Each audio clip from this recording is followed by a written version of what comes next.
គេមកមានសិតតែកតាស់មានសិតអីខេតគាត់មកយកតែខ្លួនមកវាថាពងតាអីគេតាមតម្រាខូចយ៉ែមពងចូលតម្រងហ៎ខូចយេបនៅនេះតាអូនិចទៅសេយូ B.O.B ណ៎ពងចូលតម្រងខូចយ៉ែមណាបាទខូចយ៉ែមចឹងឡើងក្រាស់ដៃតេចឹងឡើងទៅប្រើខួរត្រាស់យកមកយេតែដល់ចូលវិញណាទម្លាប់ខុសគ្នាអាហ្នឹងនឹងធ្វើម៉េចទេបាទចឹងចាំមើលជាមួយនឹងតារាមួយនេះតា first pick របស់ Vigor Apex អាចនឹងយកហាឡៃមកដល់ទេហើយហាឡៃបើកឬក៏បិទចុះបើសិនគេຕົកជូស៊ីនទាំងជូស៊ីទាំងហាឡៃយកមួយណាយកជូស៊ីនតែខ្ញុំគិតថាបើយកជូស៊ីនចំណេញទេយកជូស៊ីនចំណេញទេតែឥឡូវយើងគិតថាចំណេញដំបូងយើងគិតថាចំណេញប៉ុន្តែហាឡៃបងកណោនេះអត់បានទេណាតែមិញបាក់លេង1គីឡូណានិយាយមែនតើណាបាក់លេង1គីឡូមែនតើគីឡូបែរំខានខ្លាំងយកហ្មងមិនរំខានទេញ៉ៃជីកកគេពេញហ្នឹងមកដល់ជីកកគ្រប់ហេរ៉ូយកហ្មងមិញយេតើចាំមើល Midland មិញតាមពិតបើ Farami អត់ចំណេញមែនសម្រាប់គាត់បើដល់ Farami បាក់លេងណានិយាយទៅលីយ៉ាល្អជាងគេតែគាត់យកលីយ៉ាបាក់ចែបាទលូជីកកទៅចុចនៅលើហ្នឹងដែរនៅលើហ្នឹងតែចង់និយាយថាគីឡូបានជីអត់សំខាន់ទូក៏បាយឈឺយ៉ាងអីក៏បាយឈឺណាឡើងឈឺអត់តណាណាគីឡូចង់ឡើងឈាមទៅយើងដាក់ស្គីទី1ហើយបន្តមកយើងដាក់ចរវាឡើងឈាមទៅហើយចុះបើលីយ៉ាបន្តគិតមិនវាសាហាយយើងគីមីបាញ់ទៀតអ្វីដែលយើងមើលឃើញពី team Vigor Apex មានអារម្មណ៍ថាប្រើប្រាស់ Experience Land Front Line អត់ជោគជ័យដូចជា Experience Land Damage បាទចាំមើលតើគាត់អាចនឹងផ្លាស់ដូរទម្រង់ចង់ប្រើប្រាស់ជាមួយនឹង Shadow ព្រោះ Shadow គាត់ធ្វើច្រើនរឿងពេកហ្នឹងហើយតែនៅពេលដែលឲ្យគាត់លេង Uranus មានអារម្មណ៍ថាអាមិញគាត់ឥឡូវចេះ top pick យើងឥឡូវចេះ3 band របស់3 band របស់3 band របស់ Cat God Fredrin Alon Freya Freya គាត់មិនដែរ band នោះ band គាត់ scan pick band scan pick band Freya band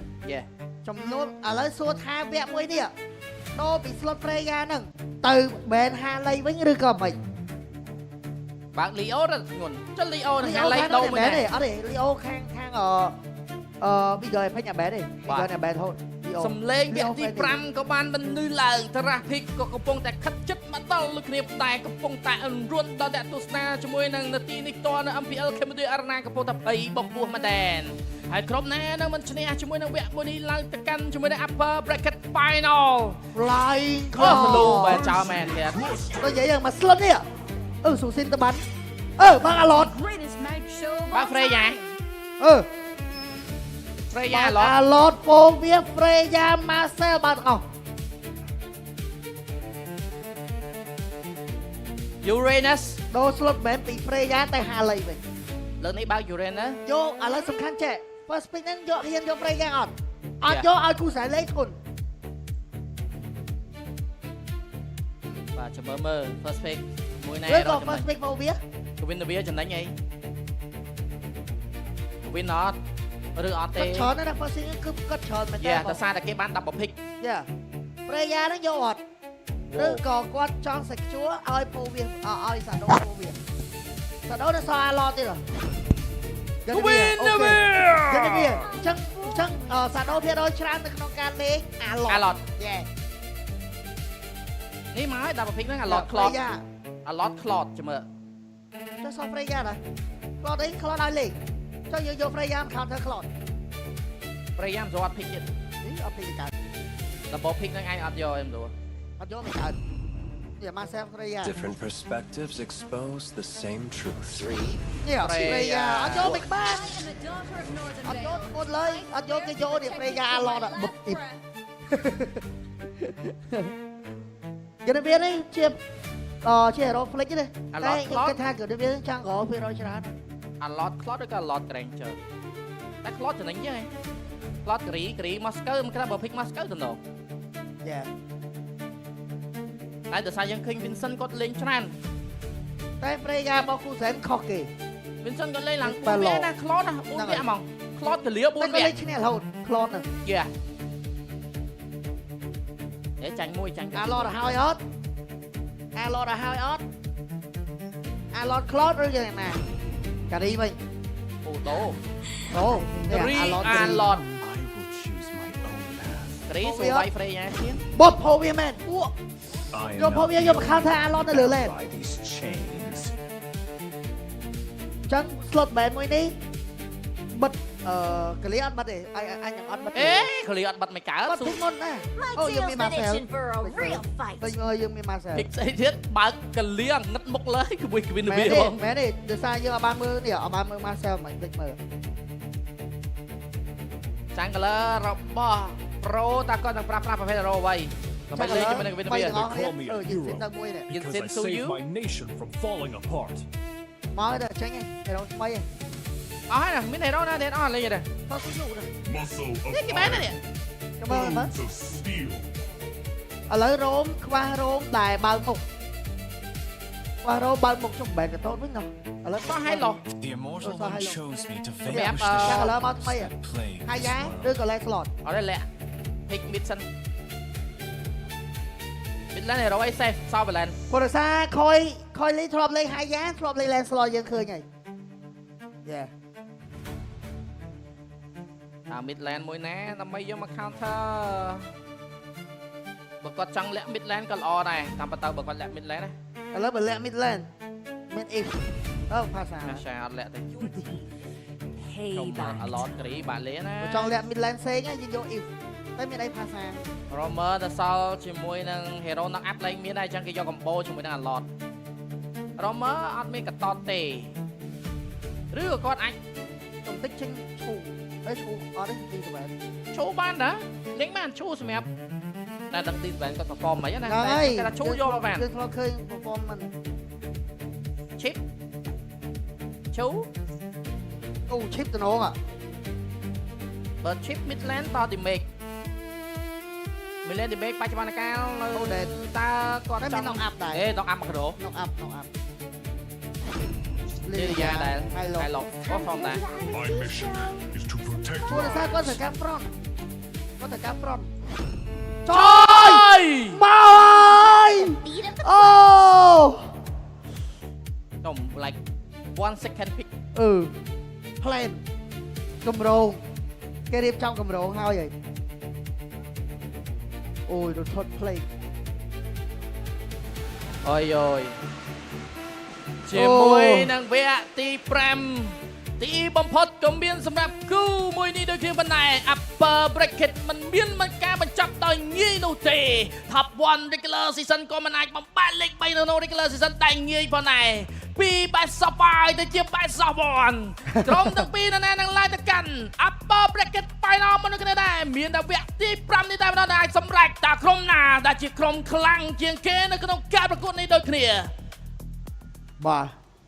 ចឹងយើងក៏មកដល់ដូចគ្នាផងដែរ enemy reaches the ស្វាគមន៍មកកាន់ការប្រកួតជំនួបរវាង Pro Esports ប៉ះគ្នាជាមួយនឹង Vigor Epic នៅក្នុងវគ្គទី5ជំនួបនេះគឺពិតជាសំខាន់មែនទែនអាចរកថាជា Battle of One អី Battle of One អី អូ Midland អាចនឹងគេ ខ គេ យលេខ ណា up skill គេខ្ញុំចាំមើលខយលេខ up skill គេអូ up skill ទី2 ចុះអង្គអាប់អីទី1 up ទី1ទី1ក៏ farm លឿន ទី1ការពារការគេចូលញោះចាំងកលយើង យ៉ាតែវា farm លឿនទី1នេះវា farm លឿន បាទមើលទៅក៏អត់ចង់ខ្វះ clear ដែរមើលយើងមើលរ៉ាទៅក៏អត់ចង់ខ្វះ clear ទេ យ៉ា បាទណាមួយក៏ចង់រុញឲ្យការ fail របស់ Canonio នឹងលឿនជាងរបស់ Coil និយាយទៅមិនលឿនទេឲ្យស្មើជាមួយនឹង Coil នេះព្រោះថា Coil គេតែលឿនជាងហើយ ជប់លេអីចេញមកវិញទៀតអញ្ចឹងមានអារម្មណ៍ថា assassin ច្រើនណាស់តែចាំមើលការ performance ចយរបស់គាត់ទៅ លាក់មិនបើអស់ hero លេងហ្នឹង Weapon Master Solid Slot សោះហើយយ៉ាគាត់ធ្លាប់លេងឲ្យមើលណា មក ហើយ ទៅ ប្រដ ពេល ង អំឡំតែង យ៉ា ធម្មតាអត់អីទេតែសដោអំឡំ fighter ទីមេកណា យ៉ា អូយគូតែបាក់លេងមួយការីណា យ៉ា ម៉ាំង អូ វគ្គនេះបើយើងគិតមជ្ឈមភាគអីដើមតែនិយាយពីលេខមានការញោះមកវាយបាត់ទៅហើយតែក៏លេងជាមួយនឹងពេចាយ flicker សាបាទ flicker មួយ ធ្វើចាត់ Flicker ព្រោះដោយសារ Felix គាត់ ដាច់អតេសមួយទៀត ហ្នឹងហើយ ដាច់អតេសមួយទៀត level 3ខោច level ត្រូវការវត្តមានរបស់ Coily ដើម្បីមកជួយ យ៉ា បាទមិនចឹងទេគឺ Fervian នឹងមិនធំនៅក្នុងតថទី1នេះទេ គេចោលមកបិទហ្នឹងហើយ គេរយច្រើនតថទី1អាចនឹងចូលទៅកាន់ Vigor យ៉ា លុះត្រាតែ Pro គាត់ធ្វើមួយរឿងក្នុងករណីដែលគាត់បំបាក់ hero ណាមួយរបស់ខាង Vigor Apex បាទ Experience Grand Trap ប្រមាក់ចូលយកមែនទេ hero Fervian ผมនៅក្នុង team fight តែមិនមែននៅក្នុង lane នោះទេណាមួយអត់មាន level 4ក៏បាក់លេងដែរ អត់មានលវាយល អេ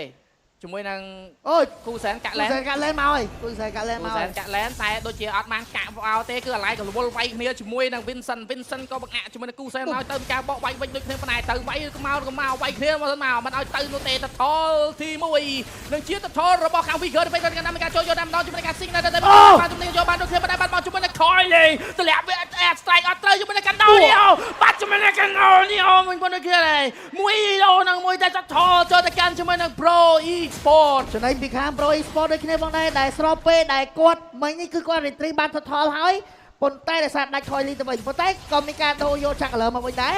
យ៉ា បាទ អាយ៉ា យ៉ា Sooner ហើយ យ៉ាបាទចុះ mode យើងមានអាហ្នឹងប្រើពេញជុំយ៉ាងงี้ ណងហើយ បាទ mode iFrog គេយកទៅវិញបាត់ហើយបាទ sorry you expire ហួរ delay ហើយគេហៅហួរ delay ជួយ mode ហ្នឹងគេទៅចោលយកលិត ហ្នឹងហើយ ដេញឲ្យគេយកវិញ ណង អាយ៉ាបាទជាមួយនឹង Midland ការនាំមកនេះក៏មិនមែនជាការនាំមកអីច្រើនដែរសម្រាប់ក្រុមទាំងពីរ Vigor Apex បើសិននៅក្នុងករណីគាត់អាច pick off ទៅលើ Experience Land បានច្រើនណាពី Vigor ទៅលើ Pro ចំណេញមែនទេ បាទអូយ Sing ប៉ុន្តែពេលដែលគាត់ហ្នឹងឡើងបូកជាមួយនឹងនេះដែរ ដឹងហើយណា Shadow Alert បាទកុំប្រហែសប្រយ័ត្ន Shadow ទះមក ផ្ទះទៅកណោនីអូចាំតែឲ្យទីនឹងហើយអ្វីដែលសំខាន់កណោនីអូលេងretrieve មើល damage ទៀត retrieve ក្រហម យេ បាទហើយ temporal rank ទៀតគិតមើលទៅ គូសែនភាគច្រើនគាត់ប្រើប្រាស់ជាមួយ spell Vincent យ៉ា ប្រយាប្រគាត់ពីវគ្គអីវគ្គទី1និងវគ្គទី5នេះ គាត់ប្រើតាម spell ដែរបើគាត់ដើរមួយ5រត់មួយអីគាត់លេង flicker ទេ បាទដោយតែបាននិយាយបើយើងមើល minimap ឲ្យមែនតើទៅគឺយើងឃើញ flow rotation របស់ហាង Vigor Apex គាត់តែងទៅសកត់ lane របស់ Felix មែនតើ យ៉ាអត់ឲ្យ Felix ធំគាត់ចិត្តឲ្យ Shadow ធំអត់ឲ្យ Felix ធំ បាទវគ្គនេះរៀងបាក់តិចហើយបាទ បាទ គេបិទ lane របស់គាត់អាចមិនអាច perform បាននោះទេ តែ Felix មិនគាត់ដើរមកស្មើទៅគាត់ដឹងតែគេបិទ lane ប៉ុន្តែកុំឲ្យគេមក pick up គាត់បាន flow rotation total សភាពការស្ងាត់មិនមានវត្តមានរបស់ experience ទៅនៅឡើយទេ Golden Star ចូលទៅក្នុងខ្លួនគូសែនដូចគ្នា ប៉ុន្តែកន្លែងនេះមានអារម្មណ៍ថាអាដៃណែ give up មើល គាត់ចង់ give up មែនប៉ុន្តែដោយសារវត្តមានរបស់នេះគាត់នៅឆ្ងាយណាពេពេអាចបញ្ឈប់បានអត់ដោយសារពេពេមានជាមួយនឹង Golden Hour មកហើយ ពេលវេលាជំនាញប្រាក់អាចនឹងមានការវាយជាមួយនឹងថលយកតែម្ដងតែជាមួយនឹងថលអាចនឹងបាន Golden Hour មិនចាប់ទោះជាមួយនឹងតែបើគាត់បញ្ឈប់បានតែយកបានតែពីកណ្ដាលណូនេះជាមួយនឹងថលតែជាមួយនឹង Felix មានការលោតចូលវាយទៅគ្នាប៉ុន្តែមានការលោតវាយមកពី Coulson តែជាមួយនឹង Disman knock up តែយកតែម្ដងពីកណ្ដាលនេះបាត់បង់ Coulson បាត់បង់ Felix យកតែបាន Disman មួយតែប៉ុណ្ណោះ ជាមួយនឹង double kill មិញមុនហ្នឹងកក់ហ្នឹងគឺកក់ចំកណននេះអូទេតែពេលឲ្យ Coily គាត់ហ៊ានដើរចូលបើដើរចូលទៅគាត់ជាប់កក់ដែរ យេ យេអញ្ចឹងគាត់នេះគាត់សុខចិត្តនៅគៀនឡើងហ្នឹងចាំ retrieve យក តែមានថាពេពេគាត់រត់ចូលជ្រៅតិចគាត់ខ្លាចគេចាប់មែន យ៉ា ព្រោះតែសារគាត់មាន passive របស់គាត់តាអេនៅខាងក្រោមជាមួយនឹង Vincent ចាយជាមួយ Spam តែជាមួយពេពេបាត់ map ឲ្យល្អមែនដែរ បាទបន្តផងអីផងព្យាយាមបិទទៅលើ Vincent ដែរព្រោះដោយសារគាត់ដឹងថា damage timeline ពេលដែលចង់ម៉ោង Vincent វ៉ាន់ ឈឺ រ៉េត ណា ដាច់លើ ដាច់ហ្នឹងហើយ អត់ដាច់ សំញេប អូបើតែសារថា Felix គាត់ពិបាកដើរលែននេះអត់មានគេមកជួយគាត់ទេណា គេបិទគាត់ពេកហើយអ្វីដែលសំខាន់នោះ Pro Esport ចង់គៀបបិទទៅលើ Vincent អត់ចង់ឲ្យមានដល់ចង់ម៉ោងអត់ចង់ឲ្យមានដល់ damage ចង់ម៉ោង បាទថតមួយប៉ោះព្រឹបបាទជារូបសន្លឹកតែមកហើយឌីសវ៉ែនតែកន្លែងនេះ Vincent ក៏ថយព្រោះតែសារគាត់មាន flicker ទេគាត់អត់មាន flicker មានការក្រាកទេចង់វាយយកតែដល់មានការចាក់សានតែកន្លែងជាមួយនៅខាង Pro Esport មានការដកថយតរ៉េតយកអេគូសែនយូចូលច្រើនយកមែនតែកន្លែងនេះមិនដូចជាមិនចំណេញនោះទេតែធាវ៉ាន់តរ៉េតនៅខាងក្រោមមានការបាត់បង់បើក៏បានកើតមកមិននៅយូរតិចទៀតបើនឹងអាចនឹងបាត់ណា បាទយ៉ាង អូ Shadow មិញបើមានគ្នាក៏ទាញមកបាត់ហើយ Shadow ពីបន្តអត់អីទេធម្មតា តែស្រួល Hero Alon ពេលដែលគាត់លេង Emblem Fighter អញ្ចឹងឡើងឈាមមក អូចុច Vincent ហើយបាត់ហើយពីគូសែនតែគូសែនរត់រួចគូសែនអស់ ultimate យ៉ាអត់មាន ultimate បាទសត12នាទីជាងទៀត ultimate អាចវិលតន់ Shadow make play final slash កន្លែងនេះក៏យ៉ាងណាមានអារម្មណ៍ថាខាង Vigor Apex ចង់កាក់ flow rotation double fighter របស់ Pro Esport បាទថតតិចទៀតនឹងមានការ spawn មកហើយនៅក្នុងរយៈពេល2វិនាទីទៀតដូចគ្នាចុះថតបានម្នាក់ម្ដងថតទី1 Pro យកថតទី2 Vigor យកចាំមើលថតទី3វិញមើលតែជាថតចង់ក្រោយដូចគ្នា ពេពេ เอ้เป๊ะๆสรุปว่ามาจอนบอสกอลแล้วไว้มันไอ้ลิงซอยมาแล้วโปรเฮโร่ยังมันตันโนเต យ៉ា ปาตะทอลอดมีแต่บากมกบากแม่ตัวเทียมมาได้แม่ฟลายคลาวงี้ส่วนในการ rotation มาวิ่งคลังมันเต้นจะเป็นการชิปปอกวีเกอร์ไอ้เป็ดก็มันจังเป็นงับตานาได้เลี้ยงมวยสันมาโปรจังเคยแมปเก๊กการเคลียร์เลนมาต่อตี ព្រោះដោយសារពេលដែលធីម fight គាត់អត់ហ៊ានវាយបញ្ញុកទេបើវាយបញ្ញុកសាដូផ្ទះតែមក fight នៅស្លាហ្នឹងកាណូនេះចាំតែឲ្យទី អល់មកឲ្យពីក្រោយលេចោមកជំនការត្រីយុវសិនយកបានមកពីរ៉ាទៅវិញទៅការ final ស្រាំបី golden hour ក៏មិនត្រូវដូចគ្នាបណ្ដាជាប់ជំនឆាតដល់ការជំន village អត់មានបញ្ញាជំនបន្តដល់បាសាបណ្ដាជួយបានឡើយ village អត់មានបញ្ញាในการបោវាយមកវិញទៅរត់ទៅការវាយបោតែនៅតែបាត់បង់ទៅជំន village ទៅដែរតថក៏មិនបានសមាជិករបស់ pro sport ក៏បាត់បង់មួយរូបទៅទៀត បាទបាត់បង់ជាមួយនឹងថថបាត់បង់ទាំងពេលលេខទៀតអូយធ្ងន់កកខ្លាំងបាទអូវ៉ាវ ជាមួយការ reaction នៃការលោតវាយលើរ៉ាអូតូម៉ាតបានប្រើចាយជាមួយ space កាត់ចូលទៅណាទីងវាយទៅដល់រ៉ាបាត់ហើយឆាត់ដល់ចាំបន្តជាមួយនឹងការ knock out ដល់2 hero ត្រេះយកក៏មិនតែមិនមានត្រេះនោះទេពីកាណូនេះអូ2 hero សងមកវិញដូចគ្នាផងដែរ បាទជាមួយនឹង reaction គឺលឿនខ្លាំងមែនតើពីសាមកផ្ទះ final slam មិញហ្នឹងគឺ flicker ស៊ីឆ្កែឆ្កាំងខ្លាំងមែនតើបាទធៀបវត្តរ៉េតអានេះបាត់បង់ មានសានមាន flicker អត់អីទេមួយអេបកត្រូវដល់2 hero អេសា អូយលឿនណាស់សា បាទអីទេបាទ សាលឿនជាងស្អីទៀត អូមិញមក scan ណាគាត់លោតចូលម៉ាំងប្រាច់ ជំរី reaction លឿនមែន អូយបើសិនជា pro គាត់ split យ៉ា គាត់នឹងលេង split ដោយសារមានចយប្រយ័ត្ន split ហ្នឹងដូចក្នុងវគ្គទី3 បាទចឹងយើងក៏មកភ្លេចដែរជាមួយនឹង Infinite GT 50 Pro 5G smartphone របស់បងអស់បំពាក់ជាមួយនឹងបច្ចេកវិទ្យា Liquid Cool Hydro Flow ទោះលេងហ្គេមមកក៏វាមិនក្តៅដូចគ្នាហើយអត់ឡើងកម្ដៅហើយអត់ធ្លាក់ frame ព្រោះដោយសារមានការបំពាក់ជាមួយនឹងប្រទេសឈិចខ្លាំងអីយ៉ា Shadow បាត់ Shadow បាត់ហើយរ៉ាតែកាន់តែមានដល់ឥឡូវសមាជិករបស់ការជួបទៅការវាយទៅឡើយ Golden Hour ជាប់តែ Disvenda រត់រួច Vincent ក៏មកដល់ការរត់រួចឡម្ដងពីកតេរបស់ Disven ជាមួយនឹង Moving Speed វ៉ាវ បាទកតេរបស់ Disven សែវជាមួយនឹងរ៉ាប៊ីនិងរ៉ាដាច់បាត់បង់ជីវិតដូចគ្នាបាទយ៉ាអេ បាទគាត់ញ៉ោះមានទេ ញ៉ោះ គាត់ដឹងបាក់ចាប់ដែរព្រោះមាន hero stand ដែលលត់មកប៉ាំង stand យកហ្មងទេក៏មានកកបន្តិច បាទឡត ណាមួយ passive របស់ Marcel គេដកពី5វិសោ4វិទេអញ្ចឹងលេងស្រួលបន្តិចតែជំនការញ៉ោះជំនការវាយលើ shadow ទេដែរ shadow មានការវាយតែម្ដងមានការលោតវាយចូលនៅតែដល់តែបាត់ជំន shadow ទៅតែជំនតែនៅមានការបលែងលោតទៅវាយទៅយកដល់ Vincent ជំន spy flicker ទីវិញសាបោះទៅមកមានការបោវាយមកវិញដូចគ្នាពី Vincent ស្រួលណាបើ Vincent late game តែវាគាត់ច្រើនតែលោតមកនេះជាលោតរបស់ Pro e-sport សាមកឆោបបោះលោតប៊ីដាច់ខ្យល់មិញ ស៊ីមកផ្ទះមីដាច់ខ្យល់ បាទ Lord នៅតែ tag from Pro e-sport ជាមួយនឹង Lord មួយនេះដូចគ្នាបងដែរភ្លាម 2.8k lit 6ទល់នឹង4 kill ដូចគ្នាចាំមើលថា Lord នេះអាចជួយយកបានពណ៌មកໄວខ្លះចាំមើលទាំងអស់គ្នាព្រោះដោយសាររាល់ពេលដែល Shadow បើកមុខចូលទៅគឺតែងតែសមាជិករបស់ Pro e-sport បុកវាយ Shadow យកមកអត់មានឲ្យ Shadow នៅចាំផ្ទះ final slash combo ឯអត់មានទេ